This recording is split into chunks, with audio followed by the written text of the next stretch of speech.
बिस्मिल्लाहिर्रहमानिर्रहीम, अस्सलाम वालेकुम टू न्यूज़ वन टीवी। मैं हूं आसिफ खान और हम बात करेंगे वही पीएसएल का सीज़न 8 जो शुरू हो चुका है। अब आज पाँचवां रोज़ है और आज ये मुकाबला होगा। कल भी मुकाबला हुआ और बड़ा अच्छा मुकाबला हुआ और कराची किंग्स को दूसरी नाकामी हुई और इस्लामाबाद यूनाइटेड ने अपने पहले ही मैच में फ़तह हासिल की। बहुत अच्छी परफॉर्मेंस कोलन मनरो की, आज़म खान की, नुमान रईस की और दीगर खिलाड़ियों की इस्लामाबाद यूनाइटेड की जानिब से हमने देखी।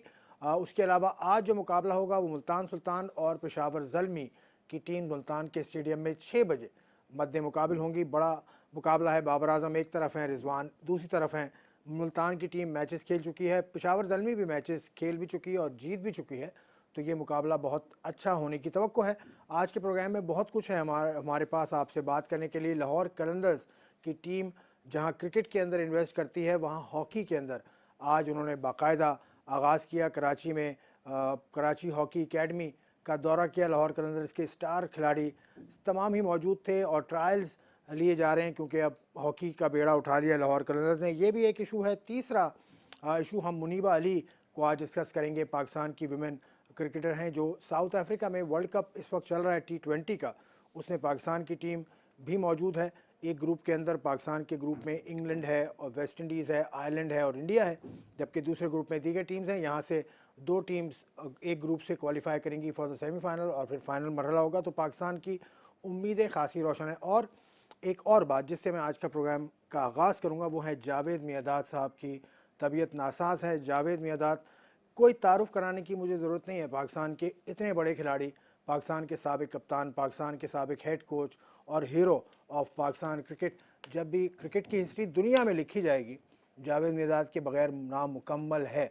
जावेद मियादाद को आज तबीयत ख़राबी की बाइस अस्पताल दाखिल किया गया और अब तक क्या इत्तलात हैं, क्या हो रहा है, इस हवाले से मैं प्रोग्राम में मौजूद मेरे पैनलिस्ट बदियुज़्ज़मा कराची स्टूडियो में मौजूद हैं और उनके साथ एजाज़ शेख लाहौर स्टूडियो में हमें ज्वाइन कर चुके हैं। तो सबसे पहले जावेद मियादाद साहब की अपडेट बदियुज़्ज़मा आपके पास क्या है? देखिए, जावेद मियादाद को आज एक मोटरवे पुलिस का एक प्रोग्राम है टूर प्लाजा पे, वहाँ पर जाना था।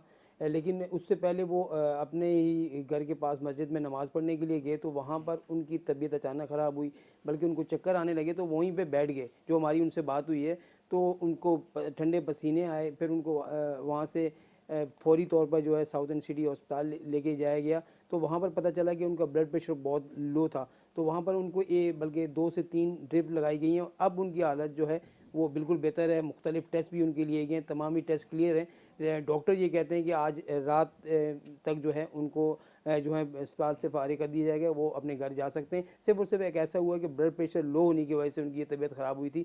लेकिन बहुत सारे ज़ाहिर है इतने बड़े स्टार हैं, दुनिया में उनका नाम है, तो ये जो खबर थी पूरी पाकिस्तान में फैल गई कि आया उनको हुआ क्या है। तो ये तमाम उनके घर वालों से जो हमारी बात हुई है कि ब्लड प्रेशर लो था और अब बेहतर हैं, तो किसी भी परेशानी की जो है वो बात नहीं है। एजाज शेख साहब, यकीनन परेशानी की बात तो नहीं है, लेकिन जावेद मियादाद साहब इतना बड़ा नाम है, इतने मोहतरम है, इतना ज़बरदस्त शख्सियत है। लाहौर में क्या इस हवाले से बातचीत हुई है या फिक्रमंदी तो यकीनन होगी क्रिकेट बोर्ड के अंदर? जी नो डाउट, जब टिकर चलते हुए जहाँ पर हम बैठे हुए थे स्पोर्ट्स जर्नलिस्ट, तो उन देखे तो बड़ी हैरानगी हुई और परेशानी भी हुई और उनकी ज़िंदगी के लिए दुआ भी की गई, क्योंकि ये जावेद मियादाद क्रिकेटर तो बड़ा है, उनकी पहचान ही क्रिकेट है, इसमें तो कुछ शक नहीं है। लेकिन एक उनकी शख्सियत का पहलू ये भी है कि जो ये लाहौर जो दाता की नगरी है, हज़रत अली हजवेरी रहमतुल्लाह अलैह का जो मज़ार है, ये जब भी लाहौर में आते हैं वहाँ पर नमाज की अदायगी करते हैं। और जो एक कमेटी बनी हुई है वहाँ पर, जब ये गला खुलता है, वो जो एक जहाँ पे लोग पैसे डालते हैं, जेवर डालते हैं, तो ये उस कमेटी के भी रुकन है। अब तो उनकी शख्सियत में इतनी ज़्यादा चेंज आ गई हुई है कि जब वो बात कर रहे होते हैं अल्लाह की, जन्नत की, दोज़ख की, तो उस हवाले से हम कई बार हमें मौका मिला उनके पास खड़े होने के, तो सिर्फ नेकी की बात करते हैं, लोगों के लिए कुछ करने की बात करते हैं और फिर रोना शुरू कर देते हैं। तो ये शख्सियत का ये जो पहलू है लोगों के सामने पहले नहीं था।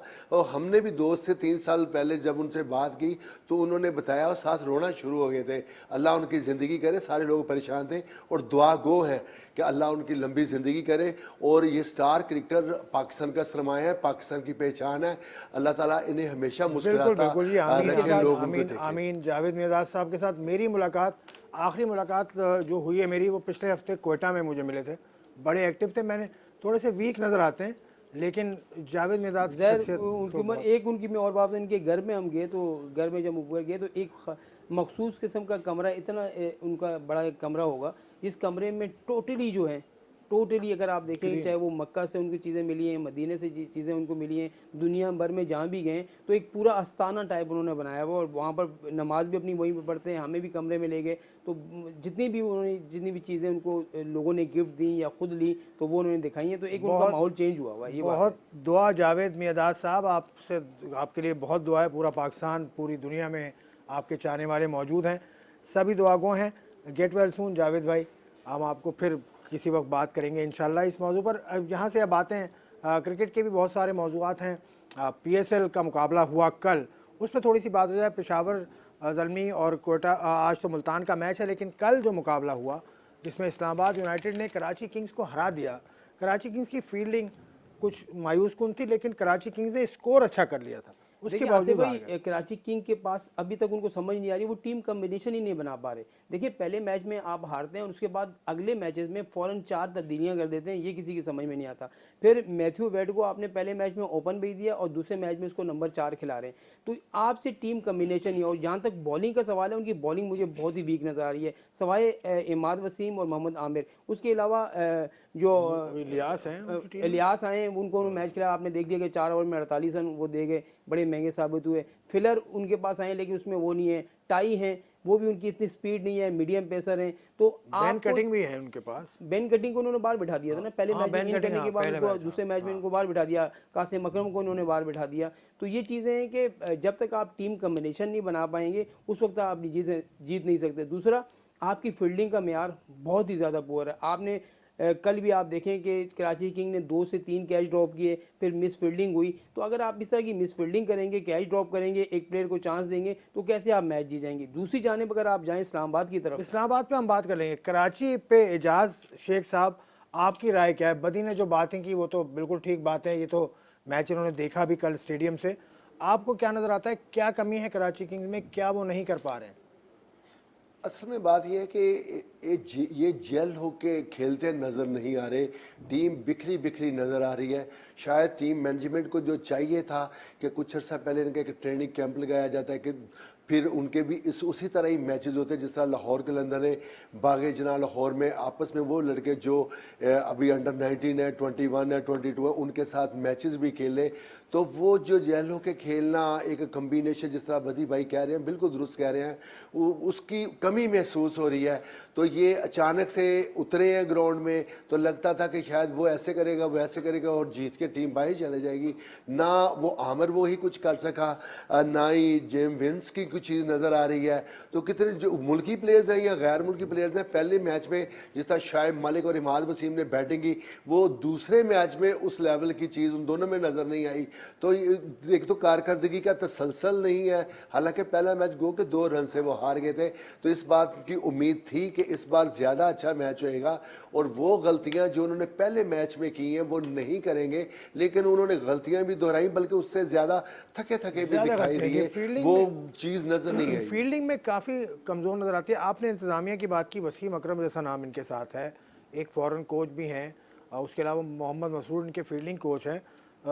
क्या क्या कमी अब भी नज़र आ रही है आपको? आज उनको रवि बुबारा ने भी ज्वाइन कर लिया और आज अभी कराची का ट्रेनिंग सेशन हो रहा है तो वहाँ पर ट्रेनिंग भी कर रहे हैं। देखिए वसीम अकरम हो, लेकिन रवि बुबारा तो इतने पुराने खिलाड़ी हैं, कोई उनके आने से क्या फर्क नहीं पड़ा। वही मैं कह रहा हूँ कि वही इमरान ताहिर के साथ उनकी मैंने फोटो आज भी बिल्कुल ऐसे ही है। देखिए वसीम अकरम हो, रवि बुबारा हो या कोई भी हेड कोच हो, आपको वो टिप्स तो दे सकते हैं, आपको वो समझा तो सकते हैं, आपको आपकी गलतियों की निशानदेही तो कर सकते हैं, लेकिन मैदान में परफॉर्म जो है वो खिलाड़ी ने करना होता है। तो जिस तरह के अब जैसे हैदर अली ने कहा कि मुझे, वसीम अकरम ने कहा कि तुम अपना नेशनल गेम खेलो और जो तुमसे जैसे खेलते हो वैसे खेलो, कोई दबाव तुम्हारे पर नहीं है, जो तुम खेल सकते हो वो खेलो। तो देखिए यही कह सकता है एक जो हेड कोच होता है या मेंटोर होता है, वो यही कह सकता है प्लेयर को। अगर एक प्लेयर ऐसा है जो तेज़ खेलता है, उसको कोई कह दे यार तुमने रुक के खेलना है, तो वो थोड़ा फंस जाता है। अब देखिए शर्जील इनकी टीम में परफॉर्म नहीं कर पा रहा, कल भी उसने 34 रन जरूर किए, लेकिन वो वाली बैटिंग नज़र नहीं आई जो उसकी बैटिंग होती है। जब तक शर्जील इनकी टीम में या जिम विंस को इन्होंने दोबारा लिया है तो ये परफॉर्म नहीं करेंगे, पावर प्ले का फ़ायदा नहीं उठाएंगे, 60-70 रन नहीं बनाएंगे, तो आपका टोटल यही 160, 65, 70 होगा। और जो पहली टीम बैटिंग कर रही है उसको फिर मुश्किल दूसरी इनिंग में हो रही है फील्डिंग के दौरान, कैचेस नहीं लिए जा रहे, फिर उसके अलावा मिस फील्डिंग हो रही है, तो ड्यू फैक्टर बहुत ज़्यादा पड़ रहा है। कराची में भी पिछले कल का मैच भी आप देखें, वहाँ भी ड्यू फैक्टर था, तो सेकंड बैटिंग वाले को यहाँ पर फ़ायदा हो रहा है। फर्स्ट बैटिंग वाली वो टीम जीतेगी जो तीनों शोबों में तगड़ी होगी, बैटिंग, बॉलिंग और फील्डिंग, उसके कैचेस ड्रॉप नहीं होंगे। कल आप देखें एक न्याजी ने बड़ा ज़बरदस्त, इरफान न्याजी ने बहुत ज़बरदस्त कैच लिया। जब इस तरह की आप कैच, लेकिन फिर शुएब मलिक से कैच गिरा भी ना, शुएब मलिक ने कैच छोड़ा, फिर आप आपके और भी प्लेयर्स ने कैच छोड़े, फिर एक और प्लेयर ने कैच छोड़ा, फिर इलियास से कैच छूटा, फिर आप इलियास ने जिस तरह से बॉलिंग की उसके ऊपर आप देखें शॉर्ट पिच गेंदें, और जो मेनरो ने उनको मारा है, सारी कवर ड्राइव आप देखें, एक ओवर में 4 कवर ड्राइव उनको लगी हैं और चारों चौके हुए हैं।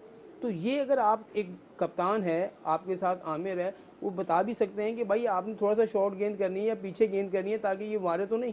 लेकिन आपने 28 बॉलों पे एक प्लेयर अगर 58 रन कर चले जाता है, वो तो आपके मैच के लिए आसान कर गया। फिर आजम खान ने जिस तरीके से आपने बैटिंग की, नो डाउट इतनी ज़बरदस्त उसने बैटिंग की है, और जिस गेंद पे वो आउट हुआ मुझे नहीं लगा मेरे अंदर छक्का हो गया, और हल्का सा फ्लिक किया।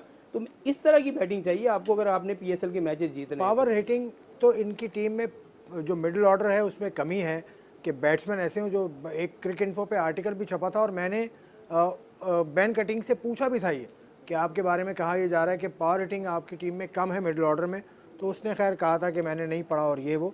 कल मोहम्मद आमिर ने एजाज भाई आउट किया था जब नवाज को, हसन नवाज को, तो उसने ऐसे करके इशारा किया था, वो किसकी जानिब इशारा किया था आमिर ने? ये मोहम्मद आमिर जी, ये मोहम्मद आमिर का जो स्टाइल था ना, वो शायद वो पूरे पाकिस्तान के लिए था, वो किसी एक शख्स के लिए नहीं था। उसने शायद ये साबित करने की कोशिश की है कि जो लोग मुझे ये समझते हैं कि मैं टेंटेटिव था, मैं गिल्टी था, मैं कुछ कर गुजरा हूँ, तो अब वो लोग बताएं कि मैंने आउट किया है कि नहीं किया। तो वो कुछ इस लिहाज से वो उसे जेब नहीं देता था। चलो जेब नहीं देता आपने कहा, मैं फिर इस मौजू पर आऊँगा। एक ब्रेक का वक्त है, ब्रेक के बाद बदी से इस पर राय लूँगा, फिर आपसे भी इस पर कुछ आपकी राय हम लेंगे इस ब्रेक के बाद।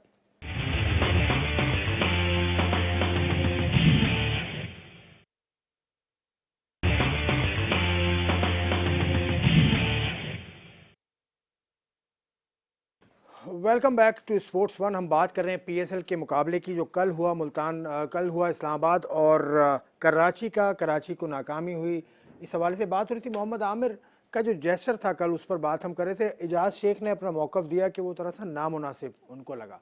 आपका क्या राय है? देखिए आमिर पहले मैच से ही देखें, आसिफ भाई जैसे ही आए उसके बाद से ही अपना एटीट्यूड जो है दिखा रहे हैं, तो इस तरह की चीज़ें मैंने अब कल भी आपसे बात की थी कि एक प्लेयर को इस तरह की हरकतें नहीं करना चाहिए। आपकी परफॉर्मेंस हो, अगर आपने 5 आउट कर दिए, 6 आउट कर दिए, 4 आउट कर दिए और आपकी परफॉर्मेंस हो, फिर तो ये सब करता हुआ अच्छा लगते हैं। जब आपको 4 ओवर में 42 रन देते हैं और आपकी आउट भी कोई नहीं करते और फिर इस तरह की हरकत आप करते हैं तो आपको जेब नहीं देती।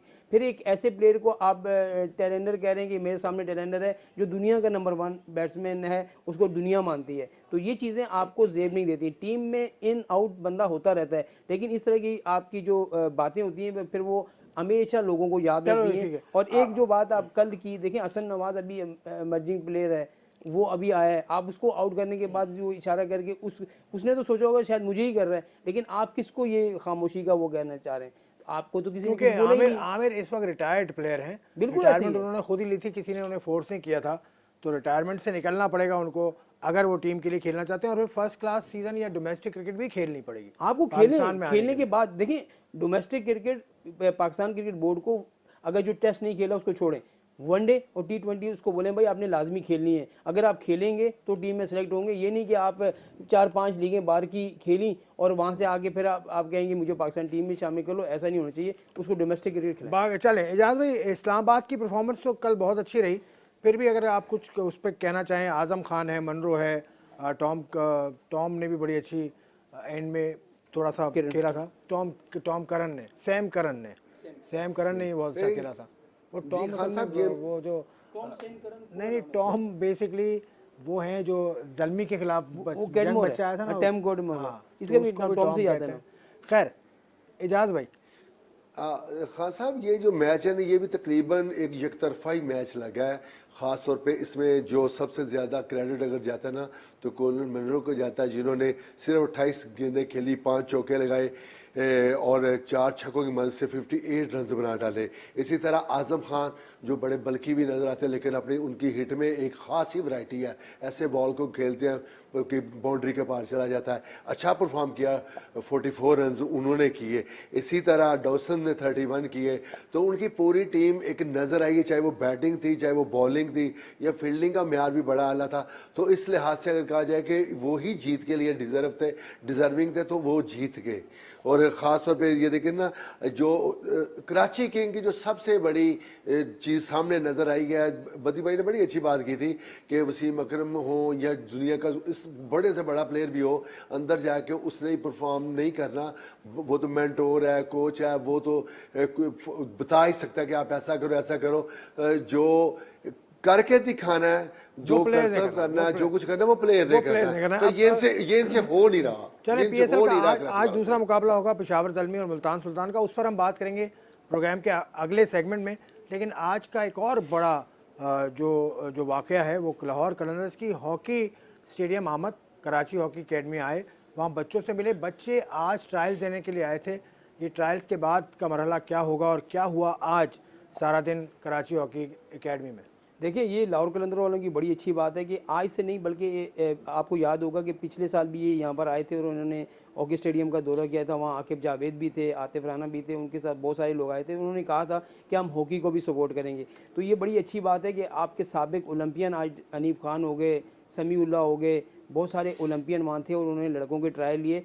और सबसे बड़ा जो वो है कि आपके जो हीरो हैं, शाहीन शाह अफरीदी हो गए, आरिस रऊफ हो गए, बहुत सारे जो प्लेयर्स हैं, ये जब गए तो यकीनी तौर पर उन बच्चों का हौसला बड़ा होगा कि कोई हॉकी को भी सपोर्ट करने वाला है। तो मेरे ख्याल में ये लाहौर कलंदर की बड़ी अच्छी बात है कि क्रिकेट के साथ साथ वो अब हॉकी को भी सपोर्ट कर रहे हैं, जिससे ये होगा कि कम से कम अगर पाकिस्तान लेवल तक हमारी हॉकी ठीक नहीं हो सकती, लेकिन ये जो इदारे अब खुल रहे हैं, जो इदारे डिपार्टमेंट बहाल हो रहे हैं, तो इसमें लड़कों को जॉब मिल सकती है, रीजन में लड़के खेल सकते हैं, अपने अपने इदारों से खेल सकते हैं। तो ये इनको थोड़ा सा फ़ायदा होगा, तो बड़ी अच्छी है। ये काम पीएचएफ को करना चाहिए। ये पीएचएफ इसके साथ शामिल है ना? पीएचएफ ने मुआहदा किया नहीं, पीएचएफ लाहौर को करना कलंदर्स चाहिए, के साथ। ये बहुत पहले कर देना चाहिए। तो अब तो ये लाहौर कलंदर ने खुद किया तो इन्होंने किया ना। हैदर हुसैन को इसका क्रेडिट देख, जाता जब से है, हैदर हुसैन PHF आया, के देखिए सेक्रेटरी। ये बात आप मान लें कि जितने भी पिछले सेक्रेटरी आए उन्होंने इस पर काम नहीं किया। हैदर को हमने जब भी देखा कि उसने काम किया, हॉकी स्टेडियम कराची वाले भी देखें, यहाँ आया, उसने यहाँ पर एक बहुत अच्छा इवेंट ऑर्गेनाइज कराया, दिन रात लगा रहा। KHA पे उसने बड़ा ज़बरदस्त निज़ाम कर दिया, वहाँ कितने बच्चे रोज़ाना हॉकी आके खेलते हैं। तो मेरे ख्याल में हैदर को क्रेडिट देना चाहिए कि उसने हॉकी पे काम किया। आपकी राय में एजाज भाई, अच्छा इकदाम है लाहौर कलंदर्स का कि हॉकी की तरफ भी आए? शाहीन अफरीदी आज स्टेडियम आए, बच्चों के साथ हॉकी खेली उन्होंने। आसिफ भाई, मैं जो नई बात आपको बताना चाह रहा हूँ वो ये है, ये जो पाकिस्तान के मौजूदा हॉकी फेडरेशन के सेक्रेटरी हैं, इनकी एफर्ट्स अपनी जगह, सिंध गवर्नमेंट की जो इनको मदद होती है, पीछे सपोर्ट करते हैं, या लाहौर कलंदर आज सपोर्ट कर रहा है, ये सारी एक अलहदा कहानी है। सबसे अहम तरीन बात यह है कि इस हॉकी फेडरेशन को पाकिस्तान स्पोर्ट्स बोर्ड बिल्कुल भी तस्लीम नहीं करता, नंबर 1। नंबर 2, ये जितने मर्जी भी काम कर लेना तो ये सिर्फ हवा में ही है, मेरे नुक्ता नज़र के मुताबिक। ठीक है, एक नया लेटर जारी हुआ है जिसमें एक कमेटी बना दी गई है, जिसमें अख्तर रसूल शामिल है, इस्लाहुद्दीन साहब शामिल हैं और शहनाज शेख हैं, ख्वाजा जुनेद हैं, और पाकिस्तान स्पोर्ट्स बोर्ड के जो DG हैं वो उस कमेटी के सरबराह हैं। तो इन लोगों ने इनको कई बार लेटर भी जारी किए हुए हैं कि आप जो आके बैठते हो इसकी कानूनी हैसियत नहीं, ना ही आप कोई काम कर सकते हो। वो ये एक अलहदा कहानी है। दूसरे नंबर पे हैदर जब लाहौर में होते हैं तो आतिफ राना के साथ उनकी मुलाकातें होती हैं, कभी लाहौर कलंदर के हाई परफॉर्मेंस सेंटर में मीटिंग्स होती हैं, कभी हॉकी फेडरेशन के ऑफिस में होती हैं। तो उनका जो एक एम है इन दोनों का वो यही है कि हॉकी को प्रमोट किया जाए। कराची के बाद जो कराची में हुआ बहुत अच्छा हुआ, ये हॉकी को ऊपर लेके जाने की एक अच्छी कोशिश है लाहौर कलंदर की और हैदर हुसैन की। और इसी तरह अगर बात कर ली जाए तो इसके फौरन बाद लाहौर में भी ये ट्रायल्स होने जा रहे हैं। अब देखना ये है कि लाहौर की अभी डेट फिक्स नहीं हुई, अलबत्ता जो रजिस्ट्रेशन का अमल है वो आखिरी मराहिल में दाखिल है। जितने भी रजिस्टर्ड क्लब हैं, जो मौजूदा फेडरेशन जिसके प्रेसिडेंट ब्रिगेडियर खालिद सजाद खोकर साहब हैं, जिनको पाकिस्तान स्पोर्ट्स बोर्ड तस्लीम नहीं करता। उनके ज़रिए जो रजिस्टर्ड हुए हैं उन लोगों को उन्होंने परफार्मे दे के भेजे हैं कि आप अपने नाम दें, आप अपनी करें, रजिस्ट्रेशन करवाएं। तो उसका अमल आखिरी मरहले में डाला है। तो अब देखना यह है कि इसकी एंडिंग क्या होती है, क्योंकि इस बात का कभी इम्कान है अगर सियासी हलचल ना हो तो कुछ जो ये जो लेटर निकल आया हुआ है उसको उसके तनाजर में ये मीटिंग्स भी हो चुकी हों, तो कोई नया बंदा जो सिफारिशा देंगे ना, वो 5 रुकनी जो ये कमेटी अनाउंस हुई है, तो उसके तनाजर में नए इलेक्शन होएंगे, नई नॉमिनेशन होएगी और फिर इलेक्शन के बाद नया सेक्रेटरी और प्रेसिडेंट आके बैठेगा। तो इसलिए ये जो अमल हो रहा है, ये अच्छा हो रहा है। अल्लाह करे कि हैदर हुसैन जितनी मेहनत करता है दूसरे लोग भी करते हैं। साहब के जो सेक्रेटरी थे और आसिफ बाजवा थे या अख्तर सूद जो इससे राणा मुजाहिद थे, उन्होंने भी बड़ी कोशिश की। हॉकी के लिए कोशिश जरूर होती है, लेकिन असल जो चीज़ नज़र आती है वो ये है कि पैसे की बहुत ज़्यादा कमी है। एक टूर पे तकरीबन 2.5 से 3 करोड़ रुपए दरकार होते हैं। तो हॉकी फेडरेशन में अब मौजूदा हालात ये हैं, वहाँ पर चाय भी नहीं मिल रही और बिजली का बिल भी कट जाता है। इसके अलावा इतने बुरे हालात हैं। पीटीआई वालों ने खत्म की थी, वो वाला साहब चल रहा है वो तो चाय बिस्किट। वो तो दूसरा वहाँ से उठा के ले गए। और दूसरा एक और बात आसिफ भाई, इजाज़ भाई कह रहे, देखिए मेरे ख्याल में जो ना ये स्पोर्ट्स की जितनी भी, चाहे वो हॉकी हो, क्रिकेट हो, बास्केटबॉल हो, जितनी भी स्पोर्ट्स हैं, इसमें मेरे ख्याल में सियासी अमल दखल नहीं होना चाहिए। इसमें स्पोर्ट बोर्ड और इन खेलों के इदारों को साथ रहना चाहिए। अगर एक हुकूमत आए दूसरों को हटा दे, दूसरी हुकूमत आए तीसरे को हटा दे, तो ये चीज़ें आप खत्म जब तक नहीं करते आपके खेल कैसे ऊपर जाएंगे। और दूसरा नई अपडेट अभी है कि पेशावर ज़ल्मी ने टॉस जीतकर पहले बॉलिंग का फैसला किया। चलें, पेशावर ज़ल्मी बॉलिंग कर रही है और जावेद मिर्ज़ा साहब के हवाले से भी अपडेट आई है, वो मेरे पास अभी मैं देखूंगा तो आपको ब्रेक के बाद उसके बारे में बता दूंगा। जावेद मिर्ज़ा साहब का एक वीडियो पैगाम है, उसके बारे में बताऊंगा। मुनीबा अली पाकिस्तान की क्रिकेटर हैं, उन्होंने आयरलैंड के खिलाफ सेंचुरी बनाई। पाकिस्तान की पहली T20 सेंचुरियन हो गई वर्ल्ड कप में वो मुनीबा। हालांकि मैच परसों हुआ था, लेकिन हम उस पर बात कर लेते हैं। मुनीबा अली या पाकिस्तान वुमेन के लिए तो बहुत अच्छी बात है ये कि एक नई लड़की सामने आई। देखिए नई तो नहीं है, ये टीम पुरानी है, एक बार 2 बार टीम में आई, फिर बार हुई, फिर वापस आई। उसने अपने उसमें उसका जो शॉट भी है उसमें उसने कहा कि मैं जब बाहर हुई उसके बाद मैंने अपनी गलतियों को दूर किया। तो देखिए पाकिस्तान क्रिकेट जो वेमेन क्रिकेट है, इसमें अगर आप मुकम्मल उनको सपोर्ट करेंगे, पीछे आप जो है बेंच में 10 से 15 लड़कियां मजीद होंगी, तो ये आपकी क्रिकेट और बेहतर होगी। देखिए आप जब ICC वर्ल्ड कप खेलने जा रहे हैं और वहाँ पर 4 से 5 टीमें ऐसी हैं जो आपसे बहुत ज़्यादा तगड़ी हैं, हर लिहाज से तगड़ी हैं। बॉलिंग में, बैटिंग में, ऑस्ट्रेलिया है, इंग्लैंड है, न्यूजीलैंड है, इंडिया की टीम है। तो ये 4-5 टीमें आपको नहीं जीतने देती। लेकिन ये है कि अब बाद में अगर आप मुझे इशारा कर रहे हैं कि ब्रेक है, तो उसके बाद मैं आपको बताऊंगा कि जो हल्की टीम है उनसे हम जीत जाते हैं, लेकिन इन टीमों से नहीं जीतते। हल्की टीमों से जीत जाते हैं, उन टीमों से नहीं जीतते। बदी ज़माने ने मेरा इशारा भी पकड़ लिया और इशारा आपको भी कर दिया कि मैं इनको इशारा करा था। भाई ब्रेक लेना मेरी मजबूरी है और हमारी ज़रूरत भी है। एक ब्रेक लेते हैं, ब्रेक के बाद I will see you once again.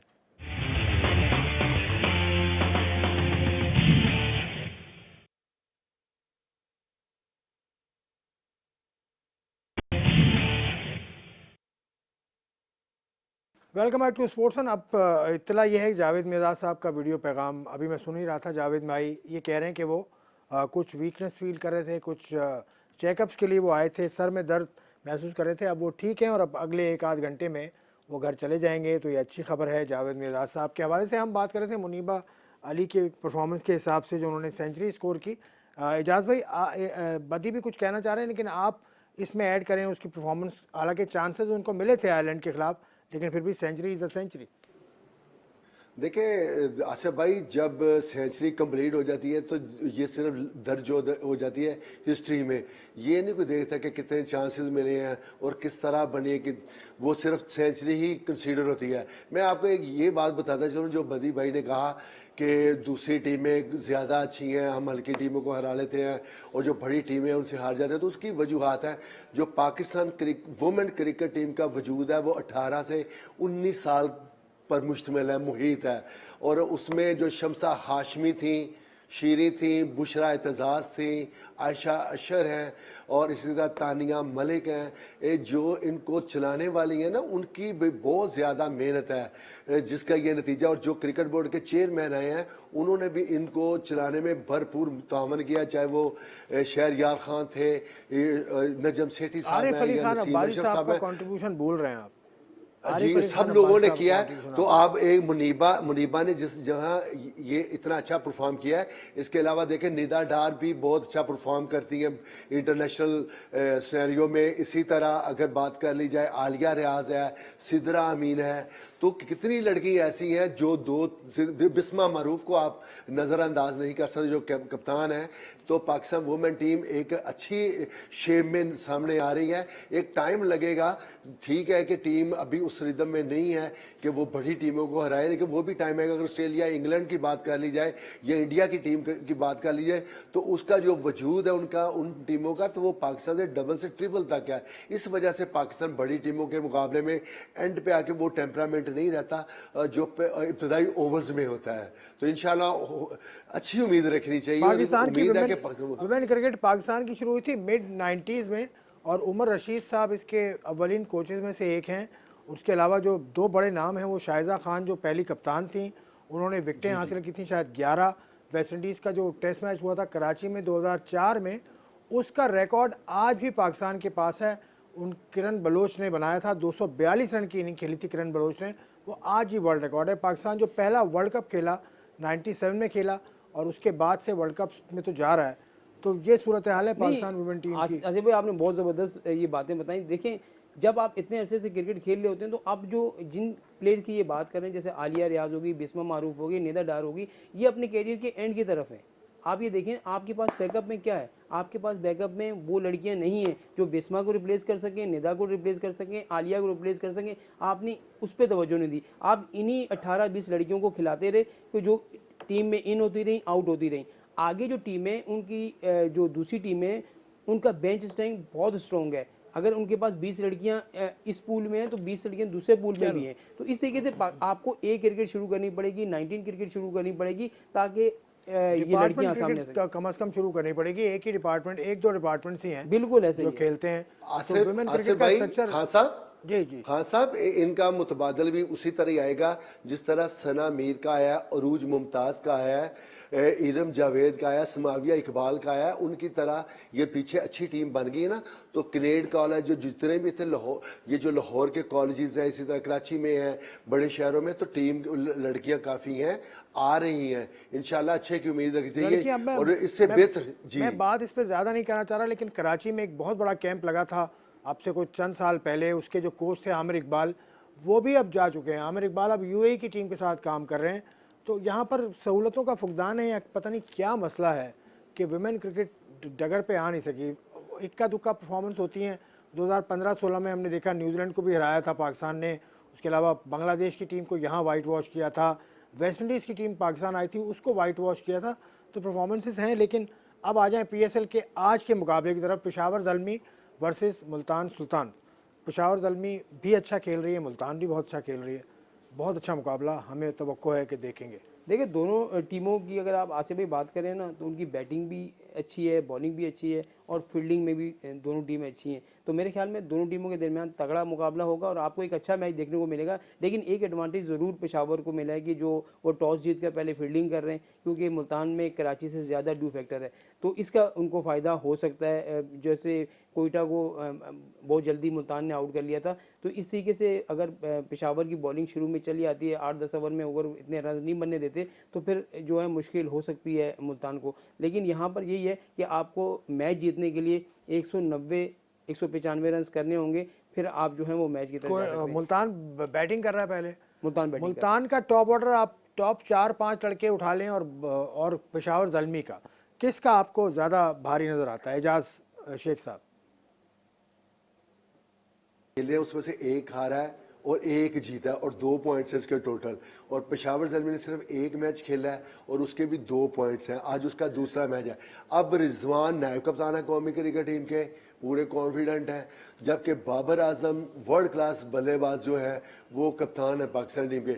ये एक अच्छा मुकाबला होगा। टॉप ऑर्डर जो होते हैं उनको जो टारगेट सेट करके कोच देता है, जो बताता है आपको कौन सा टॉप ऑर्डर ज़्यादा अच्छा लग रहा है? ज़ल्मी का टॉप ऑर्डर में रिजवान पेशावर ज़ल्मी का ज्यादा बेटर है मेरे ज़ल्मी का जी, ज़ल्मी का टॉप ऑर्डर इनको ज़्यादा बेहतर लग रहा है। वहाँ पे शान मसूद हैं, रिजवान है, वो इतना तेज़ शायद नहीं मसूद खेल। रिजवान थोड़ा तेज़ नहीं खेलते, रेली रेसो उनका जो है थोड़ा आपको तेज़ खेलता है। फिर डेविड मिलर हैं, कैरन पोलार्ड अगर चल जाते हैं तो उनके पास इस तरह के हैं। पर इस तरह की अगर उनकी चल गई तो मेरे ख्याल में वो रन अच्छे कर लेंगे। लेकिन थोड़ा सा जो एहसान ने बॉलिंग की है तो थोड़ा सा एडवांटेज जो है वो मुल्तान को ज़रूर हासिल हुआ है कि 150 148 की स्पीड से अगर गेंद करेगा, उसके अगर 4 ओवर निकल जाते हैं, अच्छे हो जाते हैं, 1-2 आउट कर लेता है, तो फिर थोड़ी सी परेशानी पेशावर को भी हो जाती है। देखें, जब आप प्रेशर में आ जाते हैं तो फिर आपको मसले मसाइल होते हैं। लेकिन पेशावर की बैटिंग तगड़ी है। अगर टारगेट छोटा हुआ, जैसे 160-65 हुए रन हुए, तो मुझे नहीं लगता कि बाबर आजम हिटिंग पे जाएंगे। बाबर आजम भी कोशिश करेंगे वो 20 ओवर पूरा खेलें। अच्छा, और बॉलिंग को अगर देखें दोनों टीम्स की, एजाज शेख साहब, ज़ल्मी वर्सेस मुल्तान सुल्तान, एहसान उल्लाह, तो एक बड़ा फ़र्क है। हाँ जी, एहसान उल्लाह का फ़र्क ज़रूर है। अब एहसान उल्लाह भी जब बाबर को बॉल करेगा ना तो वो भी कुछ सोच के करेगा, और जो बाबर आजम है जब एहसान उल्लाह को खेलेगा तो उसको भी पता है कि इसने 4 एक आउट किए, 5 एक आउट किए, 2 एक आउट की, जो अच्छी इसने बॉलिंग की है, तो इसलिए उनका एक अच्छा मुकाबला देखने को आएगा। अब देखना ये है कि बाबर आज एहसान उल्लाह का क्या चलें, हाल ठीक है। करता है, या एहसान उल्लाह बाबर से कैसे चलें, ठीक है, निपटता देखते हैं बाबर वर्सेस एहसान उल्लाह। सभी देखना चाहते हैं कि कैसे परफॉर्मेंस दोनों जानिब से होगी। एक बहुत बड़ा स्टार है और एक इमर्जिंग स्टार है। आप इस मैच से एंजॉय कीजिए इस मैच को। हम कल फिर आपके सामने हाजिर होंगे। उस वक्त तक के लिए इजाज़त, खुदा हाफिज़।